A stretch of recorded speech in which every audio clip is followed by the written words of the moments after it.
You practiced, you believed, you put in the work. And the money still didn't come.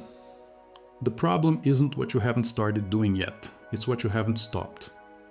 These 5 principles are what's been missing. But before we get into it, make sure you're subscribed to this channel because we bring this kind of content every week, direct and actionable. And hit the like button because it helps this video reach the people who are stuck and need to hear this right now. Most of us learn about manifestation, do the affirmations, visualize, try to genuinely believe. And then we look at our lives and nothing has changed. The money didn't come, the shift didn't happen, and the first place your mind wants to go is, this just doesn't work for me. But the problem isn't the technique, it's the state you're in when you're applying it. You can repeat 1,000 times that you're abundant, but if deep down you still feel lack, what wins isn't the phrase, it's the emotional state. And the emotional state is what determines the outcome, not the words you repeat. Think of a thermostat. You turn on the air conditioning to cool the room down. But if the thermostat is set to 80 degrees, the room's going to come right back to that temperature. That's exactly how it works on the inside. You can push from the outside all you want, but if the thermostat inside is still calibrated for scarcity, everything keeps returning to the same place. What nobody's talking about is that there's a set of things you're probably still doing that keeps that thermostat locked on scarcity. It's not a lack of effort. It's a frequency that cancels results before they can arrive. And over the next few minutes, I'm going to walk you through the 5 most important ones, starting with the least obvious and ending with the one nobody is naming. One of the most common things people who want to manifest wealth do is something that quietly cancels the whole process. They keep monitoring. They check their bank account in the morning hoping something changed. They look for signs that it's working. They stay on constant alert for what still hasn't shown up. The problem is that chasing and lack carry the same frequency, and lack only attracts more lack. The first principle is to stop checking from a place of desperation. Stop looking for proof that it's not going to work. This isn't about being passive, it's about being coherent. When you stop needing it urgently, you start allowing it. The second one goes a level deeper. We try to force the right emotion. We try to feel euphoria during visualization. We try to convince the body that it already believes. And it doesn't work because the subconscious picks up on the inconsistency. It knows if the feeling is forced, and what ends up materializing is the real feeling underneath, not the performed one. The move here is to stop chasing euphoria. You don't need to feel like it's already arrived. You need to feel relief. Relief is real, it's accessible right now, and it's already enough of an opening. It's the most honest state you can genuinely reach while you're still in the middle of the process. These first 2 already shift a lot. But the next 2 go to a level most people have never stopped to examine because they're buried deeper. These aren't habits, they're paradigms. And paradigms don't change with technique. They change with perception. Most of us were raised to accumulate, to save, to hold on, not to spend. And very few people stop to question the state behind that behavior. There's a big difference between saving by strategy and saving out of fear.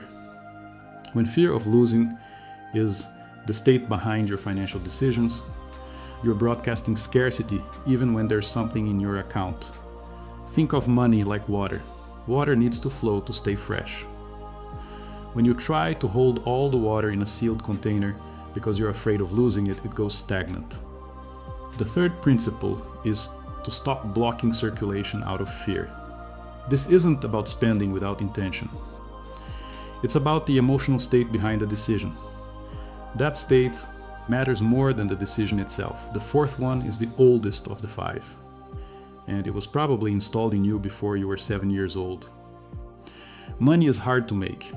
Money is for people who grind. You have to work yourself to the bone to have anything. These phrases came from your environment, from the people who raised you, from the culture, from what you heard repeated over and over. It wasn't a choice, but the brain doesn't make that distinction. The problem is that the brain works like a confirmation filter. If you believe money is hard, it will find evidence of that everywhere. and it will ignore everything that contradicts it. That's why it's said that the universe doesn't respond to what you ask for. It responds to what you are. Because what you are determines what that filter sees and what it draws in. The practical move here is to stop repeating and stop consuming stories that reinforce the idea that you have to suffer to get anything. Not because that belief is 100% false, but because the state it creates closes doors before any opportunity can even appear. These beliefs were installed, not chosen, and what was installed can be replaced. These two go deeper than the first ones, but there's still one left, and it's the only one that makes the other four real. Before I reveal it, I need a second with you. Everything we've covered so far are patterns that lower your frequency without you realizing it. Here I'm giving you the framework. The material I left in the description goes into the detail of each layer, how work through each of these patterns from the inside out, with the full process of how this actually gets installed. It's what I used when I understood the concept, but still couldn't feel the difference inside me. Having the process written down in one place, I could come back to change something that a video alone couldn't do. The link is in the description. Check it out, see if it resonates with you. And now the last principle. And this one is different from everything I've talked about so far. You know what separates you from someone who's already living what you want? It's not their strategy. It's the state they're in when they wake up every morning. The four principles we just covered all do the same thing. They remove what's getting in the way. But this one activates the pull, and those are completely different functions. Do you still use the phrase, "when I have money"? Not necessarily out loud. Sometimes it's just an automatic thought. When I have money, I'll stop worrying.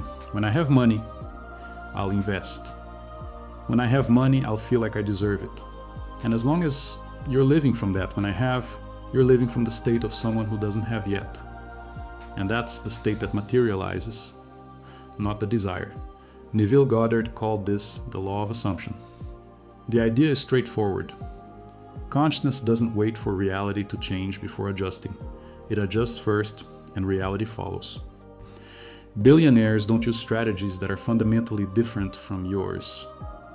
They operate from a different identity.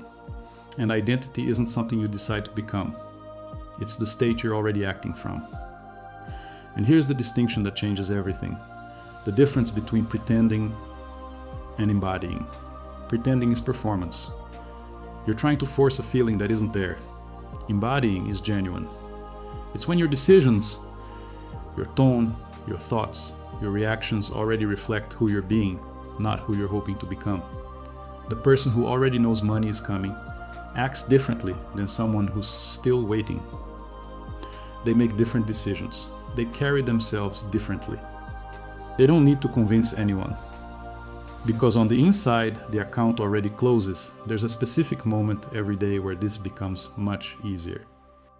That moment right before you fall asleep, when the mind relaxes and the subconscious becomes more receptive. Neville called it SATS, state akin to sleep. I'll get into that in just a moment. What matters right now is this. You are literally one thought away from that reality. The question isn't the path, it's the state you're departing from. But before I show you how to apply this, I need you to understand why this principle operates on a completely different level than the other four. The four before this one all do the same thing. They remove what's pushing the result away. Each one targets a different layer of resistance. But removing resistance isn't the same as activating attraction. The fifth one works like the operating system for all of it. The other four are applications. They run better when the system is right. You can work through all four and still feel nothing shift if the baseline identity is still that of someone who doesn't have and is waiting. The subconscious doesn't distinguish between imagination and reality when the state is genuine and consistent. What you transmit consistently, not what you think occasionally, is what materializes. An occasional thought changes nothing. A permanent state changes everything. The first four are necessary, but they're not sufficient. The fifth one, on its own, moves more than the four combined. Not because it's magic, but because it operates at a different level. Now the only question left is how you actually start living from this state, not as an exercise, but as something permanent. Every night, there's a moment most people use to replay everything that went wrong during the day. What didn't come? What's still missing? It's right before falling asleep, when the mind relaxes and the subconscious opens up.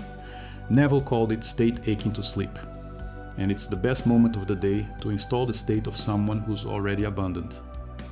The practice is simple. Before bed, instead of focusing on the financial problem, you introduce the feeling that it's already resolved. Not as a phrase you repeat mechanically, but as a state you actually feel with real meaning. The state is the goal, not the words. And the visualization doesn't need to be grand. It doesn't need to be a mansion or $1 million. It can be the feeling of a balanced account, of a day that flows without financial weight. Something simple, concrete, emotionally real. The simple activates more than the grandiose, forced version ever will. You can add to that a genuine thought of gratitude, not as a performance, but as a real state. Being thankful as if you've already received puts the brain in the emotional state of someone who already has. And one genuine thought of gratitude does more than 10 minutes of empty ritual. The state needs to be repeated, not perfect. If your attention drifts, you come back gently. The shift doesn't come from one night. It comes from weeks of consistency. Most of the time, results start showing up exactly when you stop being desperate for them. Not by coincidence, by coherence. And if you want to go deeper into this, the link is right below. What's inside goes straight to the point. You just walked through the 5 principles that most sabotage the arrival of wealth. And more important than knowing what they are, you understood why the last one operates on a completely different level than everything that came before it. Now you have the diagnosis. The material in the description is the natural next step. The ebook gets into the process of how to install the 5th principle consistently at the level where identity actually shifts. People who go through that process and stay with it start noticing changes they can't explain any other way. You know what's been blocking you. What's inside shows you how to undo it from the inside out.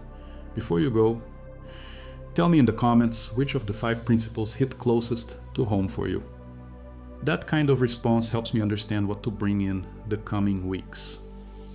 Subscribe to the channel because we bring this kind of content every week, and what's coming next goes straight into the deepest blocks that exist. And send this video to someone you know is stuck. Because sometimes what a person needs isn't more effort. It's an understanding that never quite arrived. Take care of yourself. I'll see you in the next one.